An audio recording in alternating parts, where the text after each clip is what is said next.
On a typical Saturday afternoon in 1952 in the United States, many neighborhoods would be almost empty of kids playing in the yards. Instead, they would be filling up the local movie theaters to watch the matinee program. It would often consist of a double feature showing of two B-Western cowboy movies, starring cowpokes like Gene Autry and Roy Rogers. But before the Western action started, you could count on there being one or two short cartoon films. They would star characters like Bugs Bunny, Daffy Duck, or Woody Woodpecker.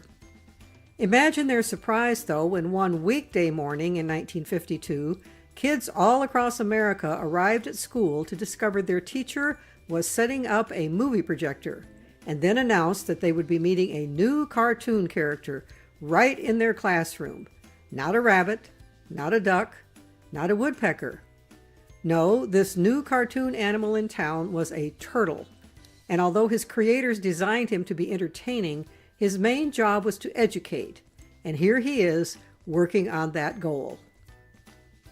Dum-dum, beetle-dum-dum, beetle-dum-dum, beetle-dum-dum. There was a turtle by the name of Bert, and Bert the Turtle was very alert. When danger threatened him, he never got hurt. He knew just what to do. He ducked and cover, duck and cover. He did what we all must learn to do. You and you and you and you, duck and cover. Be sure and remember what Bert the Turtle just did, friends, because every one of us must remember to do the same thing. That's what this film is all about. Duck and cover. This is an official civil defense film produced in cooperation with the Federal Civil Defense Administration and in consultation with the Safety Commission of the National Education Association. Produced by Archer Productions, Incorporated. Burt the Turtle was the brainchild of the U.S. Department of Civil Defense. After the U.S. had dropped 2 atomic bombs on the Japanese cities of Hiroshima and Nagasaki at the end of World War II, the assumption had been that the U.S. would continue to be the only nuclear world power, and thus had nothing to fear from the military of other nations. It had no rivals. Except on August 29, 1949, the Soviet Union conducted an atomic weapon test of its own, and the weapons race was on. In response, President Truman organized the Federal Civil Defense Administration in 1950. One of its earliest actions was to set up a system to warn Americans in the event of a Soviet nuclear attack. It was dubbed Conelrad, which stood for Control of Electromagnetic Radiation. It used the commercial radio stations of America to broadcast messages in the event of an enemy threat. It was assumed Russian bombers would be able to home in on radio and TV broadcasting towers as part of their attack navigation. So under a Conelrad alert, all TV and FM radio stations would shut down, along with most AM radio stations, and the few that were left would rotate turns broadcasting official information using just the 640 or 1240 frequency. Radios manufactured at the time had 2 little triangles on their dials, pointing to the 640 and 1240 frequency spots. If the air raid sirens went off, listeners were to run to their radio and tune in to one of them. The Soviet nuclear program advanced quickly, and on October 18, 1951, they successfully completed a test in which they dropped an atomic bomb from an airplane. Its explosive power was over 41 kilotons, making it over twice as powerful as the bombs dropped on Japan.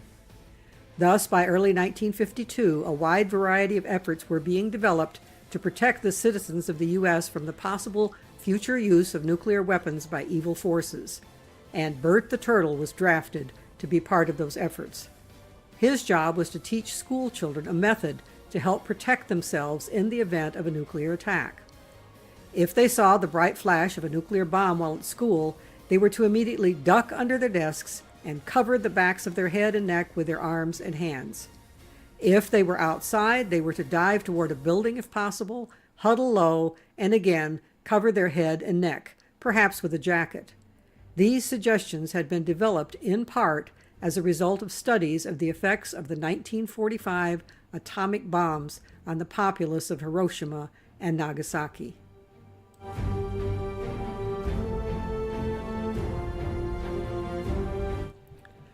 Unfortunately, by the fall of 1952, the so-called weapons race had morphed into a whole new ballgame. On November 1st, the U.S. conducted its first hydrogen bomb test on an island in the South Pacific. The explosive power was 450 times that of the bombs dropped on Japan. And in 1954, another South Pacific test yielded an explosive power 1,000 times the power of the Hiroshima and Nagasaki bombs. Meanwhile, the Soviets set off their own first hydrogen bomb in 1953. The arms race was to continue for a long time.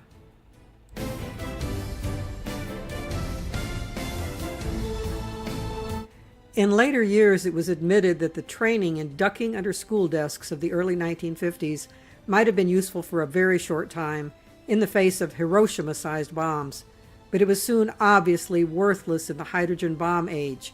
No, it had not really prepared the school children of America to survive a nuclear holocaust. The government actually realized this early on back then, but they came to the conclusion that there were psychological benefits to children in being involved in the exercises. It was believed to give them a sense of some control over their own safety, and perhaps thus alleviate some of their anxieties and fear.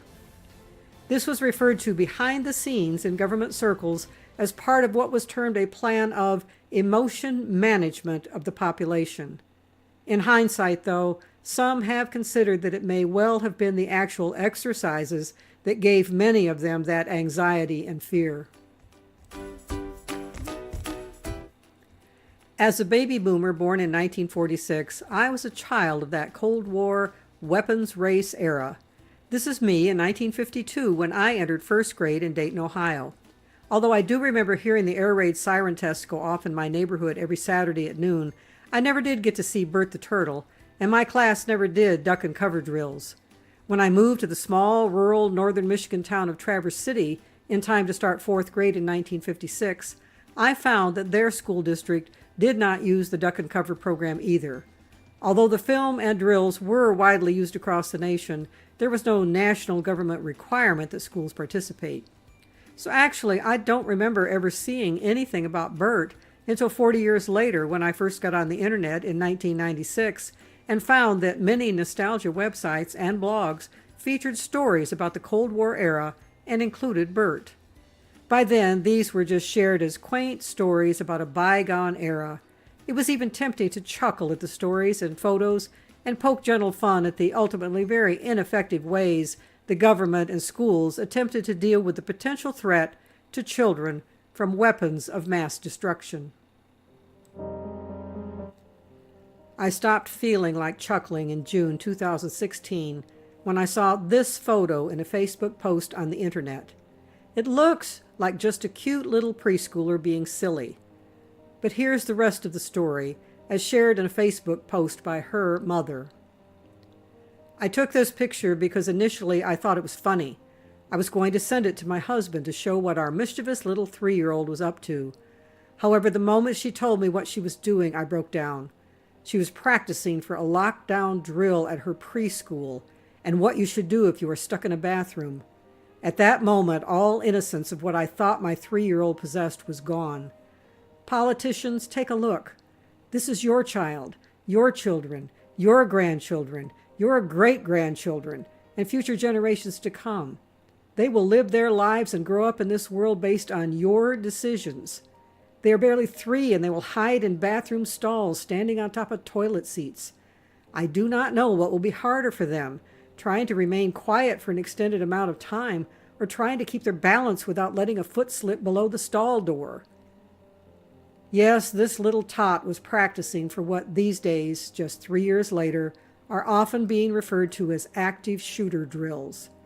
And the picture and story felt particularly poignant to me, because the school that little girl was attending is in the small, rural, northern Michigan town of Traverse City, Michigan, the same small town where I was attending fourth grade in a local school exactly 60 years earlier in 1956. How can we have come full circle in just 2 generations, that of my daughter, born in 1970, and my grandchildren born in the early 1990s? From little kids being trained to duck and cover under desks to little kids being trained to duck and cover under desks, as well as hide in bathroom stalls and schoolroom utility cabinets and closets. Up until the day I saw that bathroom photo and the story that went with it, I was blissfully unaware that so many schools, and in such far-flung places as Little Traverse City, Michigan, had begun holding regular active shooter drills. It was around that same time that I began paying much more attention to bumper stickers like these. Looking back just 3 years later, I'm not even sure if I remembered at the time exactly what the Second Amendment was about. It had been so long since my high school civics class. And then there was the increased visibility in recent years in the news of an organization called the National Rifle Association, the NRA, and its magazine, the American Rifleman. I'd vaguely heard of the magazine in the past, but assumed it was just a publication for people who loved red plaid wool shirts and blue tick hounds and hunting.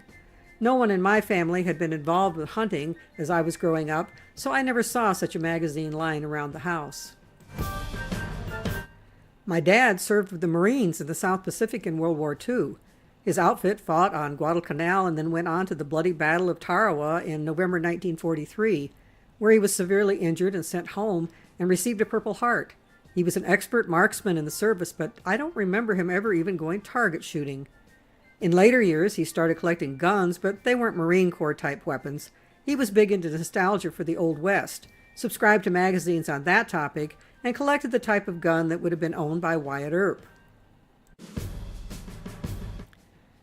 Knowing next to nothing about the NRA, when I began seeing more and more articles about the organization becoming deeply entrenched in national politics, I wasn't sure what to make of it all. I decided to do some of my own research into these things. This series of videos is the result of that research. I found that much of what I read left me very concerned, and realized most of my friends didn't know any more about the topic than I. Some asked me to share some of the details of what I was learning, so I've chosen to distill my findings down and lay them out as succinctly and clearly as possible as food for thought for others.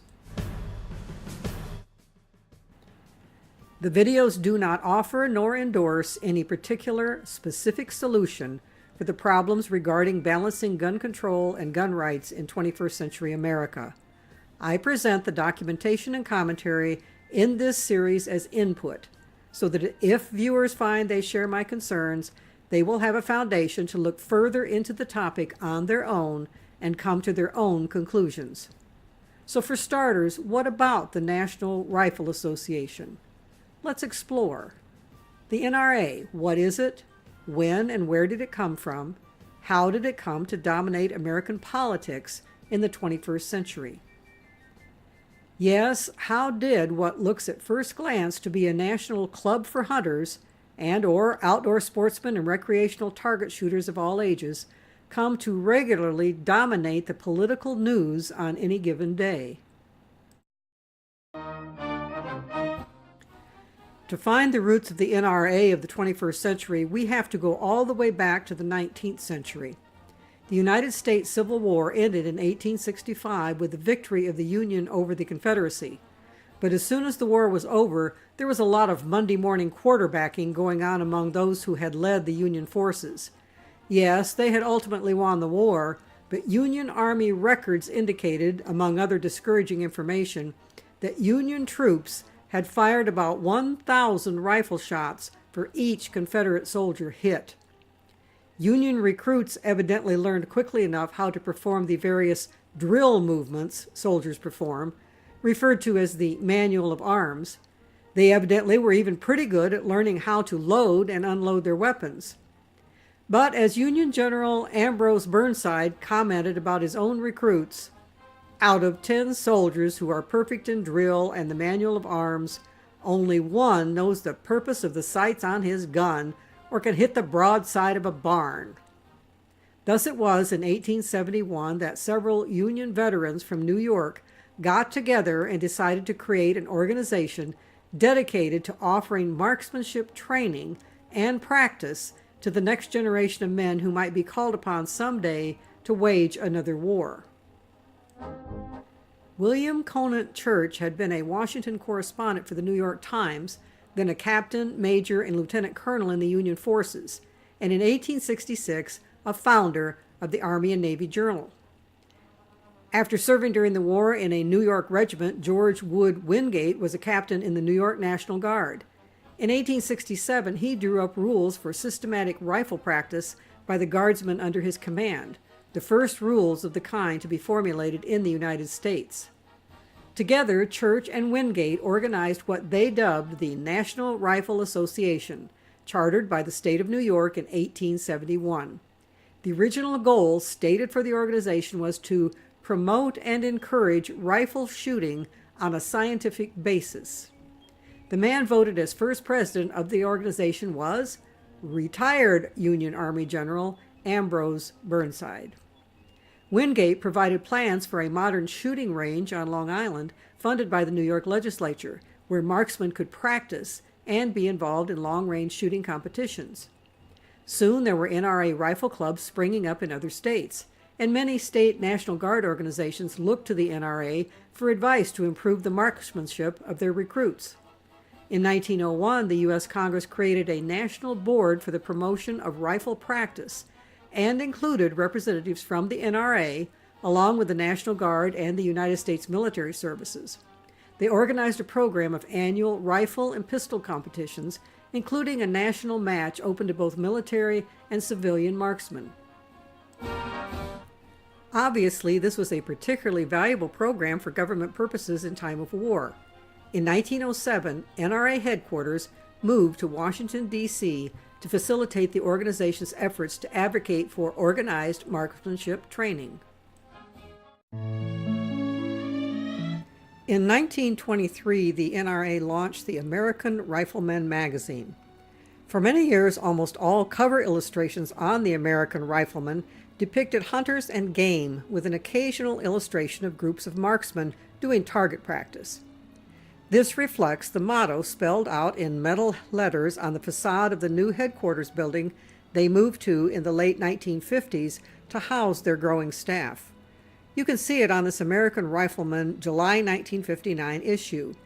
The NRA was dedicated to firearm safety education, marksmanship training, and recreational shooting. Do notice there is no mention of being dedicated to defending gun rights, dedicated to promoting a partisan agenda regarding a certain interpretation of the Second Amendment, or dedicated to political lobbying. After World War I, in pursuit of their original goal to promote and encourage rifle shooting on a scientific basis, the NRA talked Congress and the War Department into providing surplus rifles and ammunition to NRA-sponsored shooting clubs. Between World War I and World War II, 200,000 rifles were reportedly distributed at cost to NRA members, whose ranks were ballooning. The NRA also received federal money and Army assistance for its shooting competitions during that time. And until 1927, the United States Department of War even provided free ammunition and targets to civilian rifle clubs. The branch of the NRA responsible for handgun training in the 1920s was the National Revolver Association. In the 1920s, this other NRA proposed a package of legislation as a model for state governments regarding gun regulations. The package included such features as requiring a permit to carry a concealed weapon, adding 5 years of extra prison time if a felon used a gun to commit a crime, mandating a 1-day waiting period between the purchase and receipt of a gun, and a requirement that records of gun sales be made available to police. 9 states adopted the package. The American Bar Association had also been working on the creation of uniform state handgun laws, and when they proposed a similar package, but with a waiting period of 2 days, 9 more states from all across the country got on board. The 18 states included Alabama and Arkansas in the South, Oregon and California in the West, Maryland and New Jersey in the East, and Minnesota and Michigan in the Midwest. Yes, in the early 20th century, state gun control laws were not particularly controversial, even among NRA members. In much of the country, they became the norm.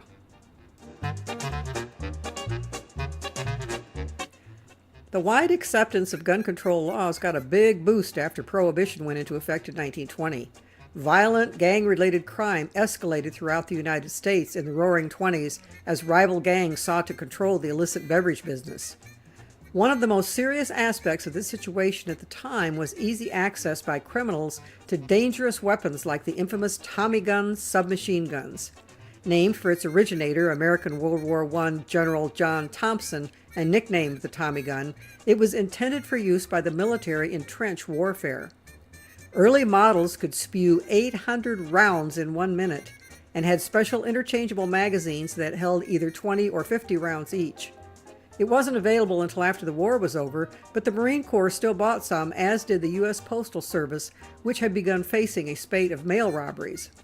It eventually caught on with various police departments across the country, no doubt in part as a result of ads such as this one on the left. And it was available to the general public, promoted by ads such as the one on the right, which said it was recommended for large estates, ranches, and plantations. It wasn't aimed at use on small farms, as a 1921 model cost $200, which would be about $2,800 now. This ad shows that by the mid-1920s, it was up to spewing 1,500 rounds per minute when being fired from the hip in fully automatic mode, and had magazines that held 100 rounds each. Of course, when the Tommy gun came to the attention of the criminal underworld, price was no object. It became the go-to gun of the mobsters, and no doubt many big city police departments, such as Philadelphia shown here, quickly acquired their own in order to not be outgunned.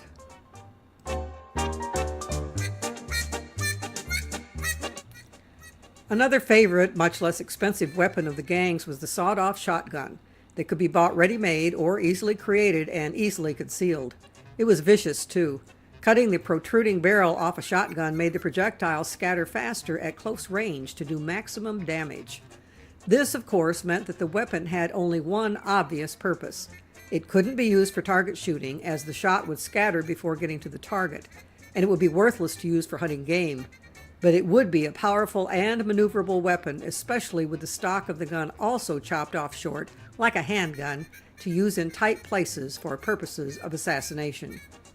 Infamous outlaw duo Bonnie Parker and Clyde Barrow were fans of using sawed-off shotguns as well as Browning automatic rifles throughout their crime spree that ended in 1934 in a volley of bullets from the police pursuing them.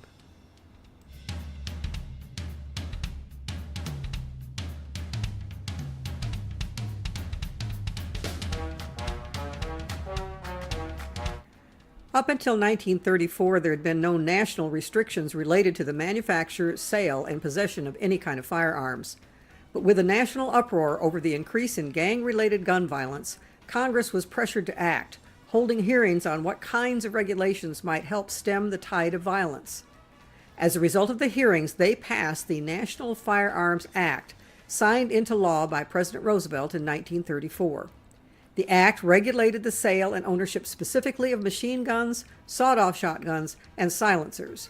All dealers who sold such weaponry were required under the act to register with the federal government. All purchases of weaponry listed in the National Firearms Act were required to be registered with the federal government, and such purchases required payment of a very heavy tax, which, in the case of the Tommy gun, would have doubled the price of the weapon. Unlike in the 21st century, in the 1930s, the leadership of the NRA actually cooperated with and assisted the federal government in establishing that 1934 National Firearms Act. NRA President Carl T. Frederick testified in person before Congress in detail while the 1934 Act was being debated. He did express strong reservations on some aspects of the bill and made strong suggestions for softening some of the specific requirements being proposed, but he did not deny the right of the government to establish some basic restrictions and admitted the need for some regulations. As for the Second Amendment issue, he was asked point blank during his testimony if he believed that the proposed regulations violated the Constitution. He replied that he hadn't even gotten around to studying the act from that point of view at all. During his testimony, he also made the following statement: "I have never believed in the general practice of carrying weapons. I seldom carry one. I do not believe in the general promiscuous toting of guns. I think it should be sharply restricted and only under licenses." This seems to have been the opinion of many in those days. Using a gun for hunting or target practice was common enough. Keeping one by the bedside for family protection was also common, but toting one around town throughout most of the country was not considered typical. Although you wouldn't be able to tell how uncommon it likely was if you just went by the ads for concealable handguns, ads which were often aimed at women. The gun manufacturers were certainly eager to build a market among women worried by the Roaring Twenties crime headlines. The 1934 National Firearms Act was shortly followed in 1938 by the Federal Firearms Act. This act added a requirement that all gun-related businesses, including gun manufacturers and importers and firearms sellers, must have a federal firearms license. In addition, the law required licensees to maintain customer records and made it illegal to transfer firearms to certain classes of persons, such as convicted felons.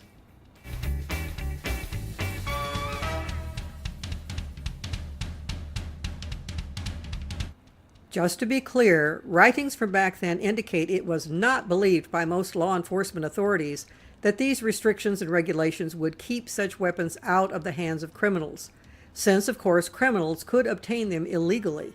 The Dillinger Gang was captured with numerous handguns, 5 submachine guns, and what was described as enough ammunition to run 3 Mexican revolutions. But the overriding concept seems to have been that with such laws in place, once a known criminal was apprehended in possession of an illegal firearm, he could be detained and eventually convicted and imprisoned for having failed to submit to the regulations. But getting back to the NRA, throughout the era of World War II, the NRA seems to have been too busy with tending to the job of fulfilling its motto of firearm safety, marksmanship training, and recreational shooting to be involved much in lobbying about citizen gun rights. After all, a significant proportion of those citizens were bearing arms overseas in the war, and the NRA was providing a valuable service by continuing to train potential soldiers in marksmanship. In the 1950s and 60s, the American Rifleman magazine was still almost always featuring hunters and game on its covers. The back of the magazine always had several pages of ads from various firearms dealers, often advertising cheap handguns and rifles. A portion of the cover of the January 1963 Rifleman magazine is shown here behind a clipping from an ad on one of its back pages. The ad was for a batch of used Italian military rifles being offered by the Klein's Sporting Goods Company of Chicago.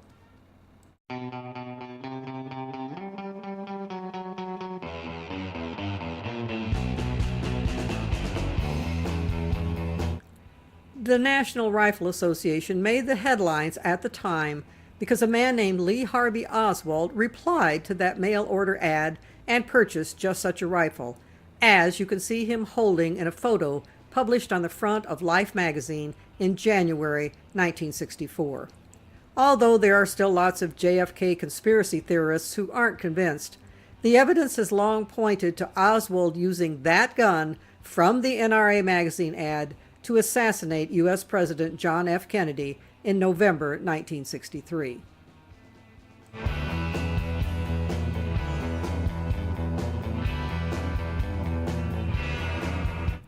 Five days after the assassination, legislation was introduced that would restrict mail-order sales of handguns and long guns. In later testimony at a hearing regarding this proposed legislation, NRA Executive Vice President Franklin Orth supported such restrictions. According to Time magazine, at the hearing, Orth said, in part, "We do not think that any sane American who calls himself an American can object to placing into this bill the instrument which killed the President of the United States." In 1968, the U.S. Congress passed the Gun Control Act of 1968. It updated the original 1934 Act signed by FDR. Additions included serial number requirements, a requirement for a valid ID to be presented to buy certain types of ammunition, and certain restrictions on shipping guns across state lines. During deliberations regarding the act, the NRA strongly lobbied against the most stringent part of the legislation, which had attempted to mandate a national registry of all guns and a license for all gun carriers. But in an interview in American Rifleman, Franklin Orth stated that despite portions of the law appearing unduly restrictive, quote, "The measure as a whole appears to be one that the sportsmen of America can live with," unquote.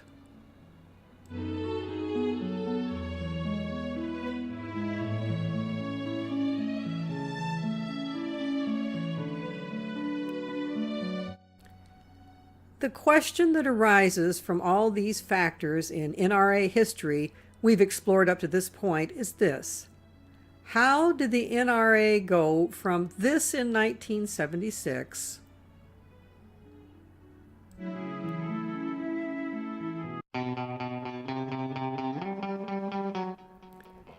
to this in 1983 to this in 1994 to this in 2018?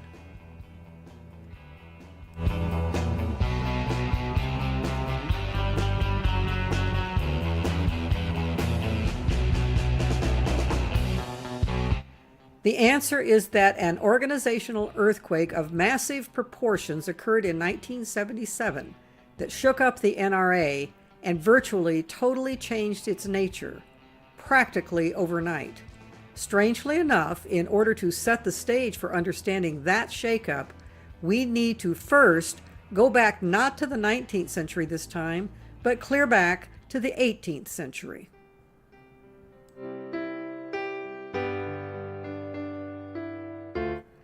In American school history classes covering the founding of the country, students are exposed to what can seem like a never-ending jumble of names of politicians and patriots and generals and documents, along with an equally never-ending parade of dates and details of important battles and meetings and decisions. But once final exams are over and high school graduation comes, and the complications of life in the present as an adult begin, it's pretty easy for all those names and dates and documents related to events in the distant past to fade from memory. Most of the time, this isn't all that big of a problem. It really isn't all that important to your daily life to remember which general led what battle or the explicit details of what was contained in which document when you're busy just trying to keep up with all the responsibilities of daily life, holding down a job, buying groceries, paying bills, caring for your own children, perhaps dealing with health problems. But in recent years, remembering and understanding the implications of some of that old information has taken on a new urgency. It can be important to being able to sort through some deeply divisive debates in American society. And in recent years, the main divisive debate has involved one of those documents, its history, how to interpret its contents, and how to apply its contents to modern circumstances. That document is the Constitution, and in particular, the Bill of Rights, and specifically in particular, the Second Amendment in that list. Surprisingly, the content under such fiery contention is a mere single sentence. A well-regulated militia, being necessary to the security of a free state, the right of the people to keep and bear arms shall not be infringed. Yet on that single sentence, even the vague punctuation in that single sentence, hang decisions that can affect the lives and deaths of many Americans. In order to sort through what the raging debate is all about, it really is necessary to dig back into the mists of the almost forgotten past of your grade school and high school history lessons and bring some of the content into a clearer focus. So let's cover just a very, very brief refresher course on the relevant highlights of colonial history. Before the Revolutionary War, the American colonies each had their own separate legal, economic, and cultural relationship to the British government and the British king. Each had its own separate charter with the crown, and each differed in details about many issues. This was in part because of the variety of cultures among the colonies. Some had growing cities and towns. Others were almost totally rural. Some were extremely dependent on the enslavement of Africans for their economic livelihood. Others had abolitionist ideas, and there were different levels of allegiance and loyalty to the British Crown among the citizenry. Most modern Americans have a view of colonial American history based on the standard American historical narrative about the founding of the nation that we all absorbed formally in grade school and high school history classes. That has been informally reinforced in the past 75 years or more through watching movies and TV series about the topics, or even through the content of patriotic entertainment attractions, such as the American Adventure in Walt Disney World in Florida and the Colonial Williamsburg Park. The cumulative effect has been that most Americans have a quite narrow, one-dimensional, homogenized, unrealistic, and romanticized view of what the colonists and their lives and relationships were like. And most have very little perception of how complex many of the issues were that affected both the conduct of the war and the chaotic and contentious efforts to come to compromises in order to put together ways to govern the hodgepodge of wants and needs and demands held by the varying colonies. As a result of this narrow perspective on historical reality, of ignorance about how messy that reality was, it is common in some large swaths of the American population in the 21st century to view the Constitution as almost a sacred document. It is perceived by many as practically dictated by God Himself, and thus imbued with a mystical power and authority far beyond that of the ordinary political, man-made governmental document. This is somewhat like the description in the Bible and in the movie The Ten Commandments of God unilaterally writing on tablets of stone the Ten Commandments. Or like the scene depicted in the book of Acts in the Bible and seen in many artworks of the disciples of Jesus gathered together on the day of Pentecost in the first century. The disciples were not depicted as a group of confused, at times bickering people trying to figure out what to do after the death of Jesus, but as a group of empty vessels, with God pouring into them the power of the Holy Spirit and giving them the exact words to speak to address the crowds gathering. Unfortunately, it is not an exaggeration to note that many modern Americans view illustrations of the gatherings of men in the late 1700s who were putting together the Declaration of Independence and the Constitution as depicting empty vessels just receiving perfect wisdom from God on exactly what to put in those documents. In fact, this notion of direct divine inspiration being dispensed to political leaders is not confined to the Founding Fathers. There are many who honestly believe that the current occupant of the White House receives such direct inspiration. Yes, the Declaration of Independence and the Constitution of the United States are viewed literally as sacred documents, and their original writers and signers as virtual saints of what many authors refer to as a Judeo-Christian based American civic religion that transcends denominational boundaries. Thus, for many people, questioning the validity and universal application of anything in the documents is equal to questioning God. And any attempt to imply that it is possible to make revisions to what was in those documents to take into account modern circumstances is viewed as if one was trying to change one of the Ten Commandments. To Americans with this perspective, the only job of the legislatures and courts of the country is to somehow carefully examine and discern what the exact intent of the words of the founding documents was at the time they were written, because they were not just fallible words chosen by intelligent, sincere, but fallible men, but infallible words inspired directly by God. But back to the reality of the early 1770s. Many of the colonists began to despise some of the policies and restrictions imposed upon them by the British. The situation came to a head in December 1773 with the Boston Tea Party, when patriots dumped over 90,000 pounds of tea from British ships into Boston Harbor to protest repressive taxation on tea. In response, the British government imposed even stronger regulations on Massachusetts, later referred to as the Intolerable Acts. First came the Boston Port Bill in March, closing off the port of Boston and isolating it from trade with the other colonies and Europe.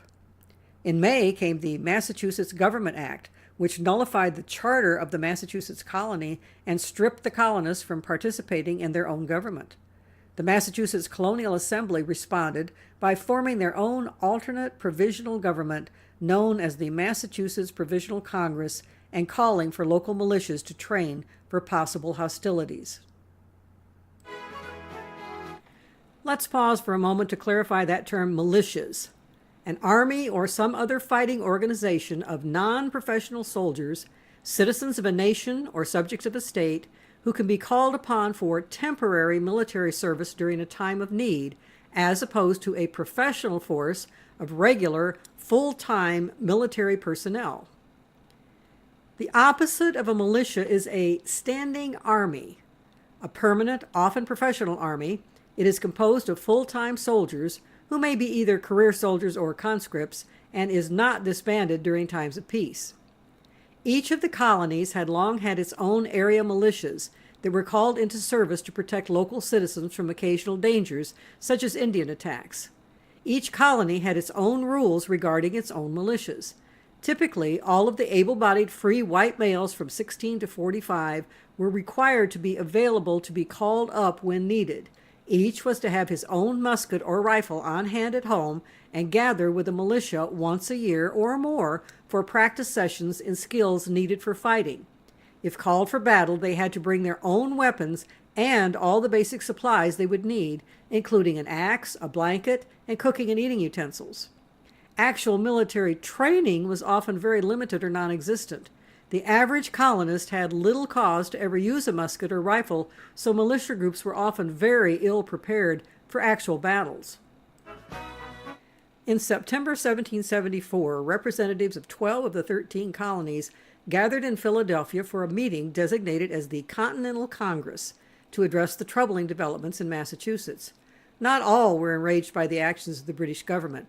Those who were willing to continue to abide British rule were termed loyalists.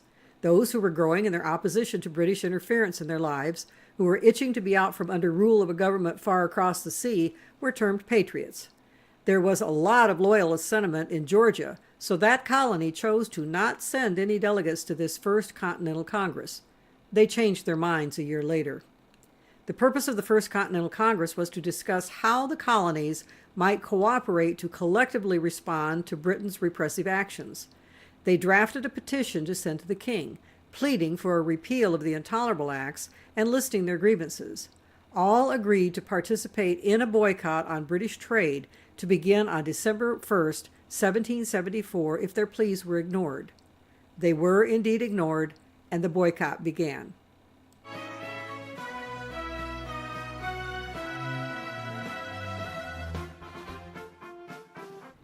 Meanwhile, back in Massachusetts, the situation had totally deteriorated.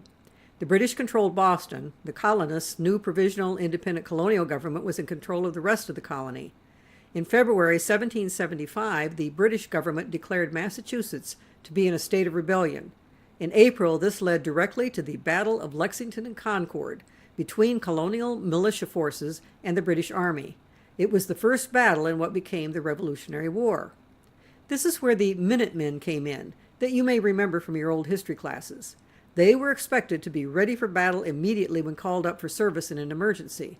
Like this one, shown with one hand on his plow, the other hand on his rifle, ready to drop the plow handle in a minute and head out with his rifle.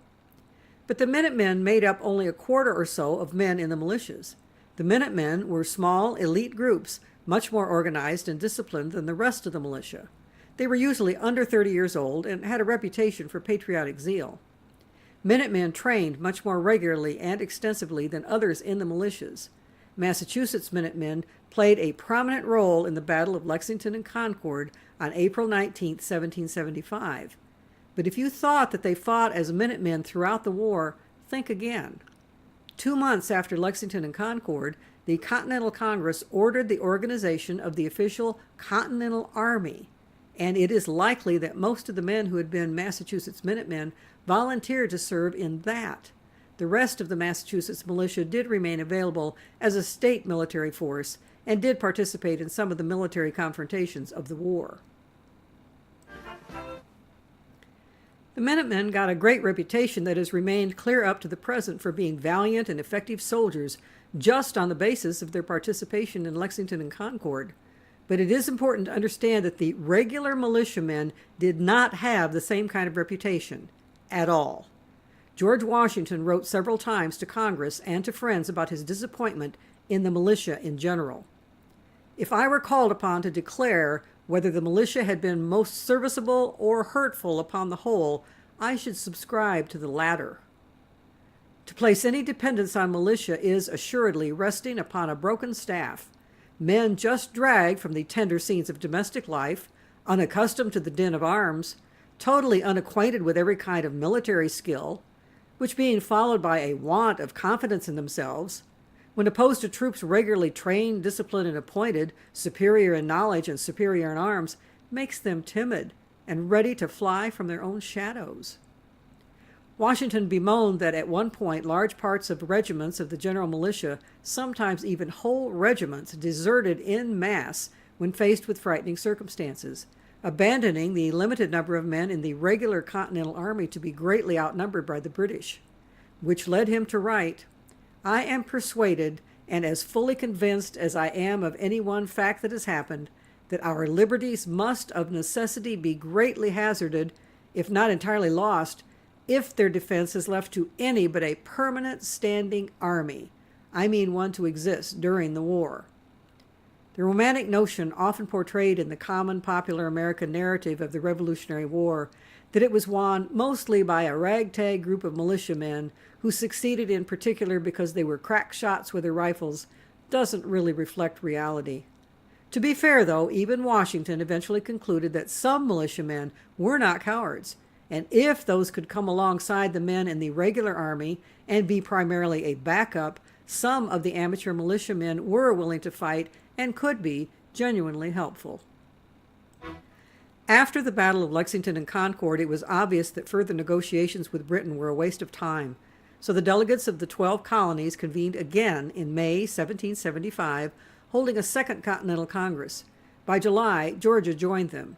It took the delegates some time to come to a consensus on what to do, but on June 10, 1776, 12 colonies, with New York abstaining, voted to approve a resolution to form a new nation. They then released a public document formally announcing this action, the Declaration of Independence, and by the time they were ready to sign it, New York relented and joined in. The Congress immediately began working on putting in writing the specifics of how this loose collection of independent colonies was going to function together. The details were hammered out in discussions and debates over the coming year, and eventually listed in a document titled The Articles of Confederation and Perpetual Union. The Articles of Confederation established a very weak central government led by the Continental Congress, which was granted only those powers which the former colonies had recognized as belonging to king and parliament. This mostly consisted of items such as appointing ambassadors, signing treaties, and raising armies. The Congress had no authority to levy taxes and was required to request money, supplies, and troops from the states to support the war effort. The intent of the Articles of Confederation was to preserve as much independence and sovereignty to each state as possible. As the war effort began, the Congress organized the Continental Army to fight the battles, made up of volunteer soldiers from the various colonies, organized into regiments. These were all under the leadership of experienced generals appointed by the Congress, but the vast majority of the regular soldiers had little or no experience or training in warfare, and it was far into the battles of the war before a truly efficient system of training and organization of the troops was finally established. Each state had a quota, based on population, for the number of soldiers they had to recruit to become part of this Continental Army.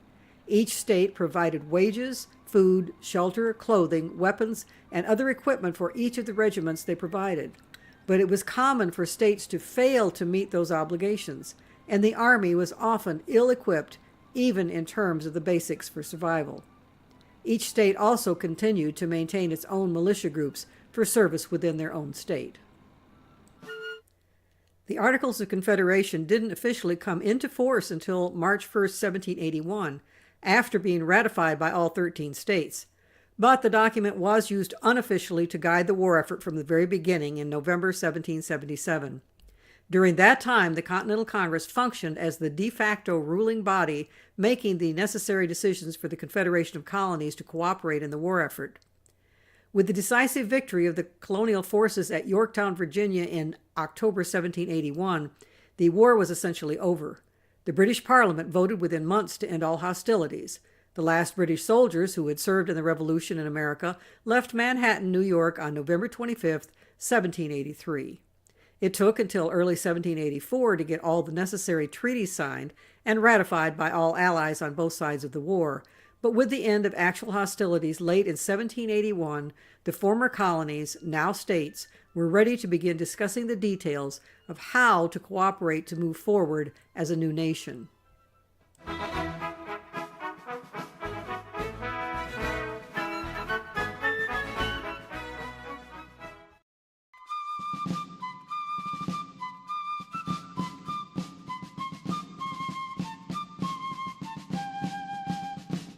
At this point in our little trek through the colonial history that led up to the framing of the Constitution, the 10 amendments to that Constitution that made up the Bill of Rights, and particularly the second of those amendments, which addresses the right of the people to keep and bear arms, we've almost arrived at our destination.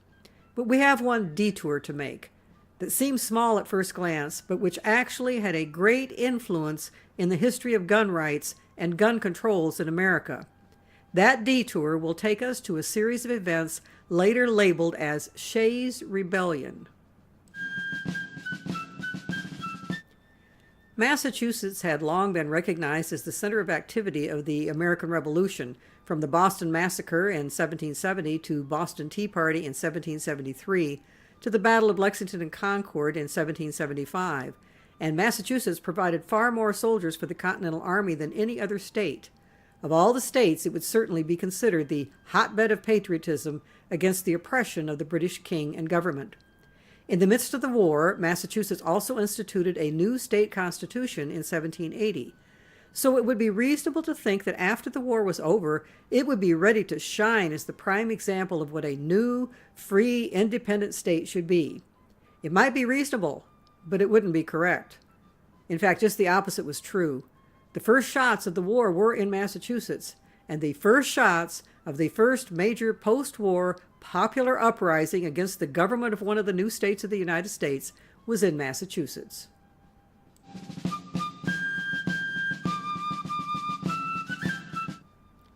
The first governor of Massachusetts under its new constitution was John Hancock, fresh from being the president of the Continental Congress after he'd signed the Declaration of Independence with a really big flourish.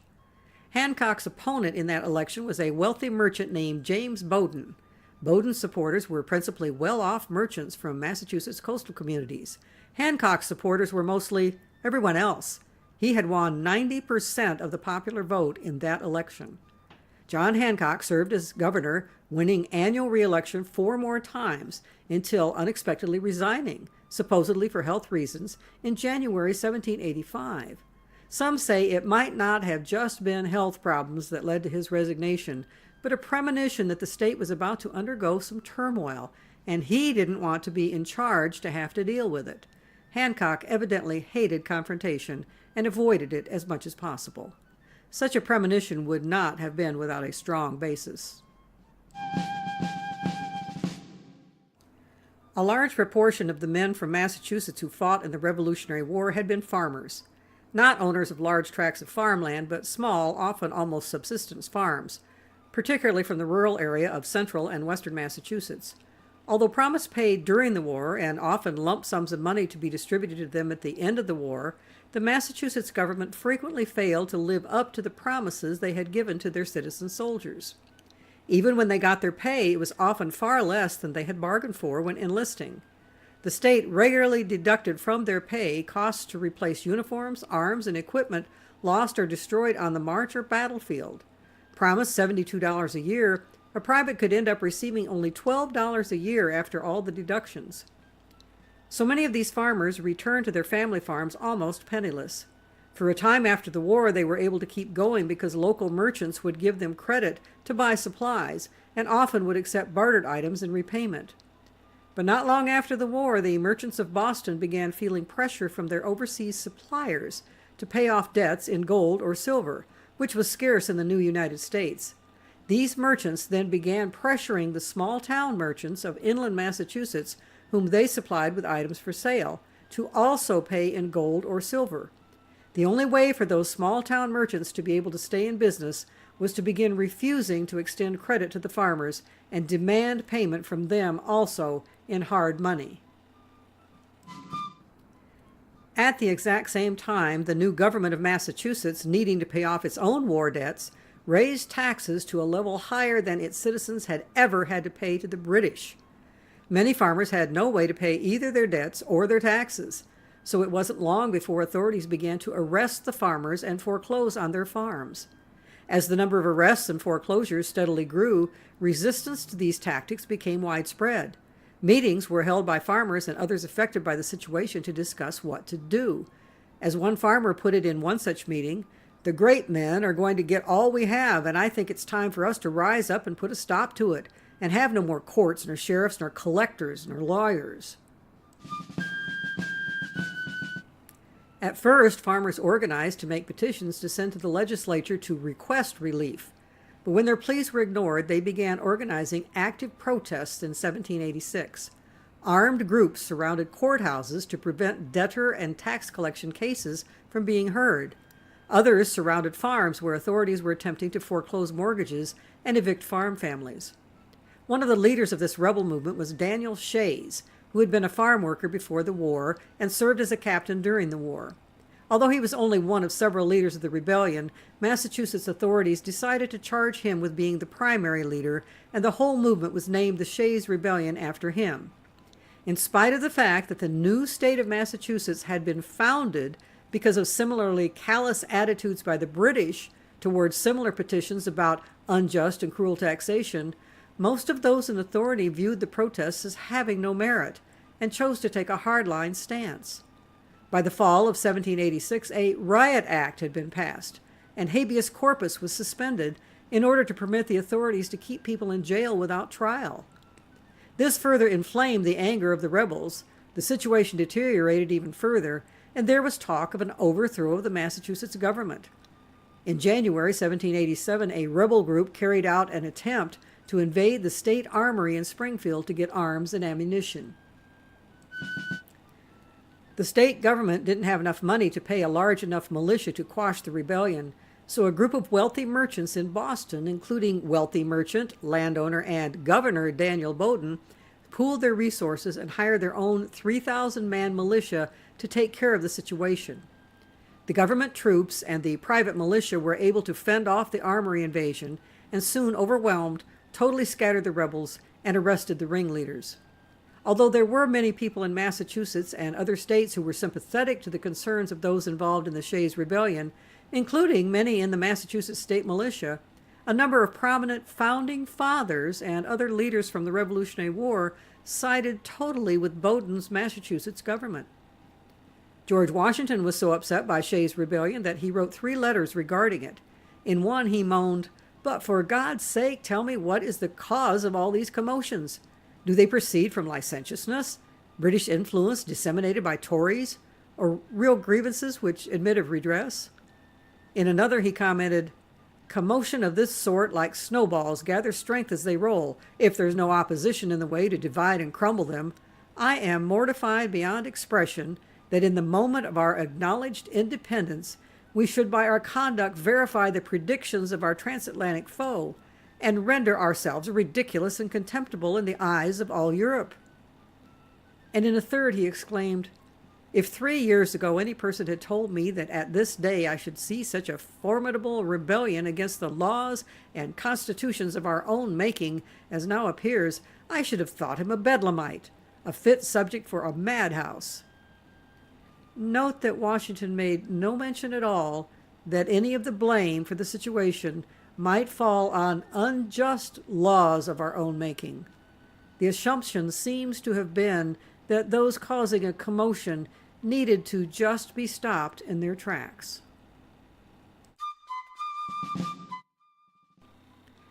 Founding Father Samuel Adams certainly supported the harsh measures calling for execution of the leaders of the movement. When an old friend questioned whether this meant that he had forsaken his old revolutionary principles, he insisted that this situation was different. He approved of rebellion against an unrepresentative government, as had happened regarding the British, but he opposed resisting the rule of a representative government. The complainers should have just sought remedy for their complaints through an election. In this case, he said, "The man who dares to rebel against the laws of a republic ought to suffer death." Even Abigail Adams, wife of the soon-to-be first Vice President of the United States, John Adams, had harsh words about the rebels. In a letter to Thomas Jefferson, she wrote, "Ignorant, restless desperadoes, without conscience or principles, have led a deluded multitude to follow their standard under pretense of grievances which have no existence but in their own imaginations." She spoke highly of the firm steps that had been taken to put down the rebellion. And even old Ben Franklin was approving. He wrote to Bowdoin to congratulate Your Excellency most cordially on the happy success attending the wise and vigorous measures taken for the suppression of that dangerous insurrection, and I pray most heartily for the future tranquillity of the state which you so worthily and happily govern. Not everyone was pleased with Governor Bowdoin's actions, though, nor thought him to be worthily and happily governing his state.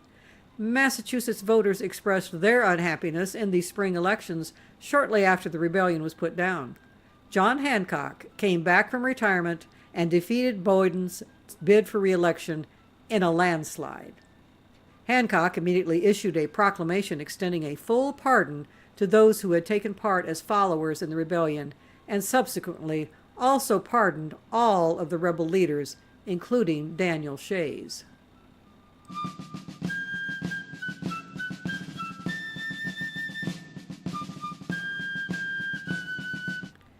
The state of Massachusetts was able to put down the rebellion, but if it had turned out it was too weak to get control of the situation, it would not have had an option of calling on the federal government for help.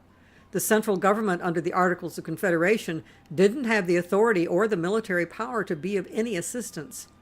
Many founding fathers had already been thinking about the need to beef up that central government, and it was this circumstance in particular that prompted them to redouble their efforts to work towards such a goal, through replacing the Articles of Confederation with a whole new document, the Constitution, that would lay out a much different governmental configuration.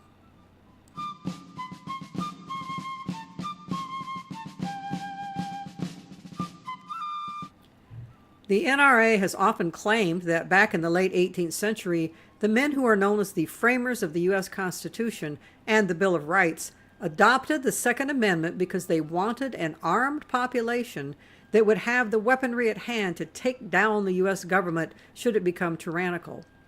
The actual history we've briefly examined that led up to the creation of the Constitution and then the Bill of Rights points in a different direction entirely. The reality is that many of the framers of the Constitution wanted a much stronger federal government, and to protect that government, they eventually put in place the Second Amendment, which would legally create and arm state citizen-based militias capable of stopping citizen rebellions, such as the Shays Rebellion, against state governments or the federal government. Most seem to have agreed with Ben Franklin's comment to Governor Bowdoin. It was necessary to put in place wise and vigorous measures that could be taken for the suppression of dangerous insurrections.